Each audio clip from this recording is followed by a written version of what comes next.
The Brothers Karamazov, Book 2, Chapter 3. Haven't seen many women so far in the Brothers Karamazov, and here in this chapter, now this is almost entirely devoted to women, however, seen through the eyes of the narrator as they interact with Zosima, but still a lot more females than we've seen thus far in the novel. So, Zosima leaves his cell, the foolishness of Fyodor and his awful observations on monastic life and himself and his lack of ability to deal truthfully with he is, leading to decadence and a lack of love in his own life, now contrasted as Zosima walks outside to the women.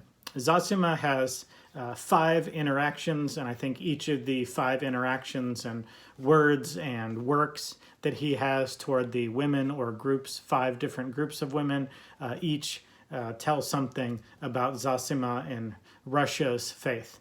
However, the interaction he doesn't have is also significant. And what I mean by that is it seems that all 5 interactions he has with women or 5 groups of women, they're all poor, common, everyday type of women, and the interaction he doesn't have is with Madame Holikov and her 14-year-old daughter, who we'll hear, in my opinion, maybe even too much from in the next chapter.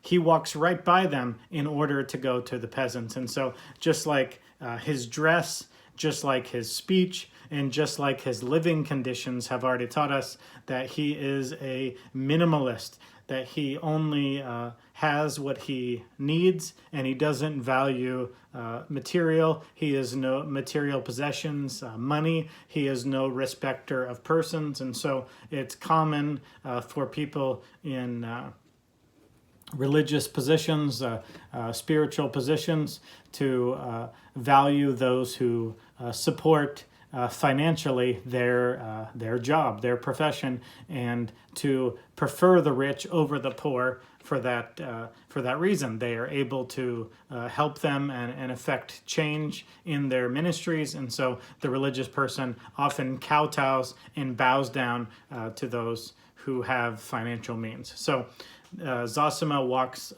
right past Madame Holikov, and that is symbolic of his character. He is no respecter of material wealth or social status, and that's part of what makes Zosima such a great man. Now he will have 5 interactions. The first interaction he has with the first peasant woman, she is shrieking and she is crazy, and some time is spent on her shrieking and her craziness by the narrator, where he sort of goes back and forth how first he didn't believe and then later he did believe that this was an actual thing, or was it just some convenient play acting. Now, we've also, even though our interaction with women has been very little so far in the book, we have already met a shrieking woman, and that is Fyodor's second wife, Sophia, who is the mother of Ivan and Alyosha. We remember that she became a shrieking wife because of the debauchery and the abuse and the terrible husband that Fyodor was, made her lose her mind and become a shrieking woman. And so now we have a second shrieking woman in the book, and Zosima walks up to her and looks into her craziness and approaches her with compassion, and with part of his religious garment, probably the hood, he takes it off, and she touches it, and she is immediately healed. Now, there is a famous story in the Gospels about a woman crawling through the crowds and touching the hem of Jesus's garment, and just because of her faith, just even touching clothes that had touched the Christ was enough because of her faith to heal her. Then in the book of Acts, what's attempted to be shown in the book of Acts, that the Holy Spirit that Jesus promised to the disciples continues to act, and the disciples, the apostles, are able to do the same spiritual healing that Jesus was able to do on earth, because the same spirit that was on Christ is on them. And so people who touch Peter's handkerchief are healed as well. And so now Father Zosima looks at this crazy woman and he gives her part of his garments, and she is healed by that touch. And so the narrator kind of plays it both sides and says, well, look, you can interpret this naturalistically, or you can interpret this spiritually. Do you already believe? Then miracles will make sense. Are you already a skeptic? Then you're going to be skeptical.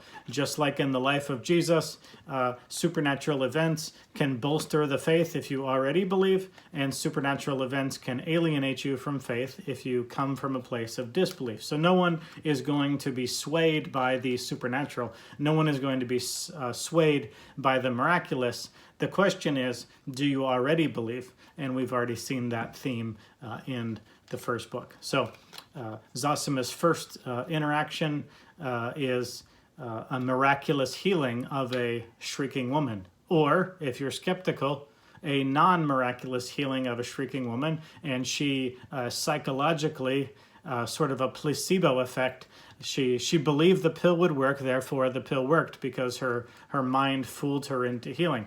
Regardless, this woman was shrieking. She interacted with Zosima, this Christ apostolic figure, and after her interaction with this gracious healer, she is no longer shrieking. The second interaction is a heart-wrenching, heart-gripping interaction with a woman whose 3-year-old son has died. The reason this is so heart-wrenching is when you know some background, that when Dostoevsky was penning this part of the story, he and his wife had lost their 3-year-old son and had been counseled by a monk very similar to Zosima, and we know that Dostoevsky actually used the exact words that his monk had tried to comfort Dostoevsky. He puts them in the words of Zosima. So as we read this fictional story, we realize that this happened to real people exactly as it is portrayed in this chapter. So Dostoevsky is basically this woman's fictional husband. So they have lost their 3-year-old son. They have lost 3 other sons, and were able to get past all of that grief and all that sorrow and that heartache. But there's something about this boy. There's something about the beauty of this boy that is literally haunting the woman. And so what does Zosima do? He does what every really religious person, but especially religious leader, does. They immediately say the stock cliche phrase, well, they're in a better place. So your boy is an angel with God now. So how can you be sad when the person that you're grieved over is in a better place? And she says, yeah. My husband says that, but even he doesn't believe it. He says that, but then I hear him crying and I see him drinking, and I can believe that that's true, that this little boy, 3 years and 3-month-old boy, I can believe that he's in a better place. But it doesn't do me any good. I'm being consumed by this grief. I cannot get over what I'm missing, not having this boy in my life anymore. And then Zosima says to this second woman, he says exactly what the monk had said to Dostoevsky to tell his wife. And that is, don't be comforted. Comfort isn't right for you. Grieve, mourn, continue to wail. And your tears, as they fall and burn your cheek and fall down, your tears will be cleansing tears. They will cleanse your soul. And as they cleanse your soul, you're going to turn your clean soul into love. And so Zosima tells this woman, your husband's a drunk and you want to leave him? That's not going to fix anything. Go home and cry. Go home and don't be comforted. Continue to grieve. But as you grieve, your soul will be cleansed. And as your soul is cleansed, that will turn to love, and you will have compassion on your husband.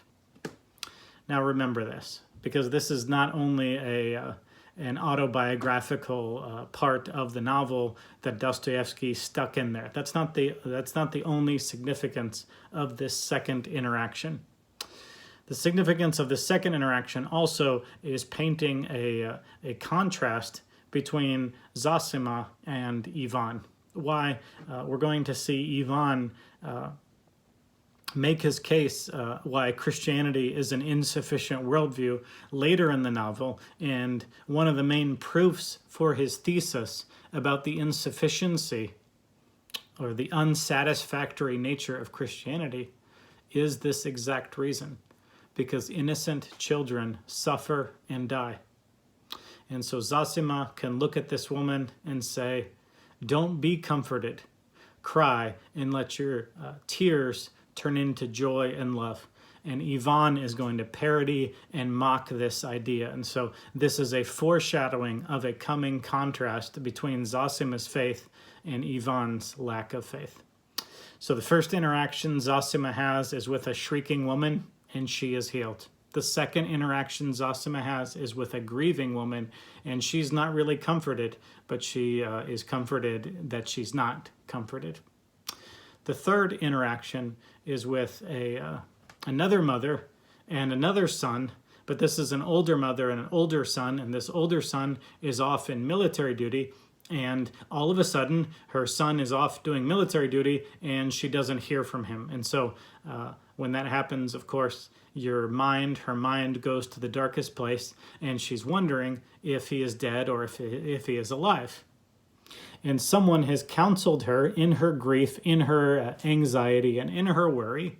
Well, pray to her, pray as if he is dead. And if you pray as if he's dead, that's going to shake up his soul, shake up his spirit, and then he'll write back to you. And she's basically running this advice past Zosima, saying, listen, I'm full of worry, I'm full of anxiety about the state of my son, whether he's alive or not, and this is the counsel I'm getting.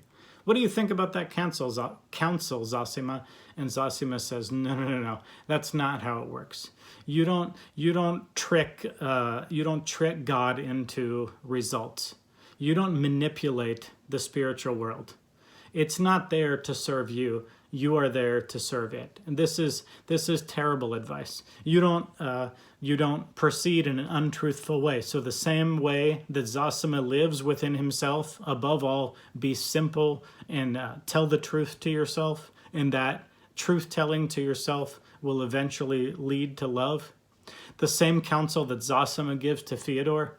You're putting on a play, you're play acting, you're acting like a fool, and as long as you continue to operate in this charade, you're going to be a debauched, unloving person, a self-centered, debauched, unloving person. That same counsel that Zosima applies to himself and to Fyodor, he now applies to this woman. This isn't how it works. You don't manipulate your way to finding your son to get what you want. No. Go home and pray the truth. And guess what's going to happen? Your son will write to you. And what happens? A day later, spoiler alert, the son does write to the mother, and he is okay. He is alive, even though he's in military service. And so it's the same situation as the first interaction. Was the woman healed miraculously by Zosima's stole part of his religious garments? Or was it a placebo effect? Same thing here. What did Zosima prophesy, the son writing a letter? Or has he just seen how life works and he knows that that's probably what's going to happen? Again, it's up to your presuppositions. It's up to your belief. Do you have faith? Well, then you'll probably interpret that as a providence of God. Do you not have faith? You say, that was a lucky guess. That was an educated guess that probably anyone could have made. So number one, Zosima interacts with a shrieking woman. Number two, a grieving woman. Number three, an anxious, worried woman. And then number four, a guilty woman. And what does she feel so overcome and overwrought by guilt? She was married to an abusive, terrible man who took ill. She cared for him, and she looked at him in bed and said, wait a second, what if he recovers? He'll just continue to treat me terribly. He'll continue to abuse me. And the woman can no longer speak, and Zosima doesn't want the woman to speak. So I think that we are supposed to fill in with our mind the fact that she probably let the man die, or maybe even worse than that, smothered the man or prematurely ended the man's life. Zosima won't let her finish that sentence, and he basically goes to the heart of the Christian gospel message, which is, do you really think there is a sin so great that God can't forgive? And so this woman is haunted, absolutely haunted by guilt, and Zosima's counsel is to remember the gospel, that the grace of God covers all sin, and if she is only repentant of her sin, that God will forgive her too. As I said with the second interaction between the woman grieving over the death of her 3-year-old son, this is the same thing. This is also a foreshadowing to future bouts and fits of guilt in Zosima's own life, in Ivan's life, and another character's life that we haven't even met yet. This is all foreshadowing. How do Christians handle guilt, extreme guilt over gross and giant and or public sin? And then finally, the fifth interaction that Zosima has is with a woman who, now the situation is completely reversed. The first 4 interactions, Zosima has been the spiritual leader, the one in charge of the interaction, the one offering comfort and counsel. But now this woman is back after receiving counsel on previous days from Zosima. She's back because she's heard that Zosima is ill. And so this is a beautiful Christian portrait of a sheep taking care of a shepherd, someone in the flock caring for the shepherd when he needs it. She says, I heard you have taken ill, and so here I am watching these interactions, and I see that you can't be that ill because you're helping all these people. So she interprets Zosima's courageous strength as he's fading away. She interprets it wrongly as a untrue report of his ill health. He actually is in ill health, but he's able to muster the strength to have Christian love toward these other 4 women, these other 4 groups of women. And she's come to support Zosima. What she's seen has touched and warmed her heart because there's all these honest, faithful Christian Russian peasants there, and Zosima is loving them. So she wants to do something nice for Zosima, and then she sees that Zosima doesn't need her help, so she has a stack of cash that she wants to give to someone less fortunate. So the portrait is of Zosima helping these 4 women, and then in this 5th interaction, the woman helping Zosima. In sum, there's really 6 interactions. The first of which is not an interaction. Zosima has walked straight past the rich lady to talk to the peasant ladies. So first he met a shrieking lady. Second, he met a grieving lady. Third, he met an anxious lady. Fourth, he met a guilty lady. And in all 4 cases was able to help by his compassion, wisdom, miraculous faith, and prophetic word.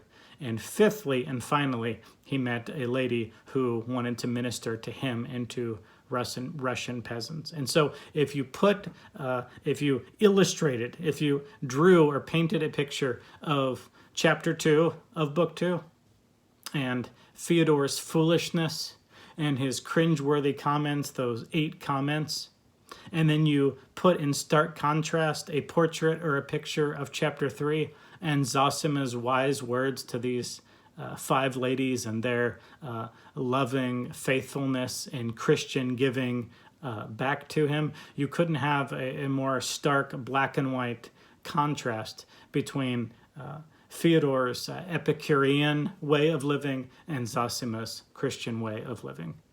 Now the next chapter, he does go back to the rich lady, and it will be another type of contrast with this chapter.